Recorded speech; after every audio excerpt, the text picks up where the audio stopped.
Le mondial de l'automobile ouvre ses portes au public ce matin à Paris. Les constructeurs présentent leurs derniers modèles, certains plus écologiques comme les voitures électriques. En marge de ce salon, nous avons choisi de mettre en avant d'autres véhicules électriques mais plus insolites. Avec nous sur ce plateau, Antoine Sébis, directeur d'une entreprise qui importe ces véhicules. Bonjour. Bonjour. On connaît les vélos électriques, les trottinettes électriques, mais vous proposez d'autres engins plus étonnants. Oui, tout à fait. On a par exemple sur ce plateau des rollers électriques, donc toujours avec la technologie gyroscopique, un peu comme les gyropodes qu'on connaît avec la grande plateforme et la poignée. Ou alors ce skate à une roue, toujours avec la technologie gyroscopique, donc qui permet de retrouver vraiment des sensations un peu de glisse qu'on aurait en snowboard ou en surf. Alors, parlez-nous un petit peu de ces rollers un peu spéciaux. Alors ces rollers, on les chausse évidemment au pied, et une fois qu'on les a chaussés, on va s'élancer un premier geste en avant, et derrière, les moteurs vont prendre le relais et vous propulser jusqu'à 20 km/h. Alors on va pas dire sans effort, parce qu'il y a quand même un gainage qui est nécessaire, que ce soit au niveau des jambes, des abdos, donc pour vous amener à votre destination, en général, on a une autonomie qui est de 13 à 15 km pour ce véhicule-là, et une vingtaine, 25 km pour ce véhicule-là.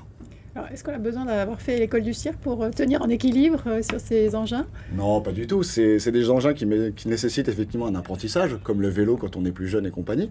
Mais en soi, il n'y a pas besoin d'avoir des aptitudes particulières. Chaque personne trouvera effectivement le véhicule qui correspondra à ses attentes, sur lequel il est à l'aise, mais pas de besoin d'avoir des dons particuliers. Alors, c'est un secteur qui est en pleine expansion. Tout à fait, c'est un secteur qui commence à se développer depuis 2 ans à peu près, puisque la technologie est devenue aujourd'hui plus abordable, que ce soit au niveau de la technologie gyroscopique, mais aussi des batteries lithium-ion qui aujourd'hui sont beaucoup moins chères. Et c'est un marché qui, avec tout ce qu'on voit au niveau par exemple qui se passe à la mairie de Paris, c'est un marché qui a beaucoup d'intérêt pour les particuliers, puisque ça leur offre de nouvelles solutions de déplacement pratiques, compactes, et sans avoir besoin d'être tributaire des transports en commun ou autres. On est vraiment dans l'intermodalité entre les transports en commun et ces véhicules-là dans une logique du dernier kilomètre.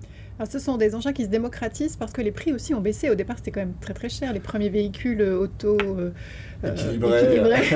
Tout à fait. Il y a à peu près 15 ans, quand le marché a commencé avec les gros gyropodes, on était sur des véhicules qui étaient aux alentours de 10 000 €. Donc on peut bien imaginer que pour le particulier, c'était assez compliqué, et même pour les professionnels, de s'équiper avec ce type de véhicule assez cher. Aujourd'hui, on est aux alentours de 1 000 € pour des engins qui sont vraiment destinés aux particuliers dans leurs usages au quotidien, pour aller au travail, pour se balader, pour aller faire les courses aux compagnies. Donc on est quelque chose, quand on voit que les vélos, c'est autour de 1 000 à 5 000 € pour un vélo électrique.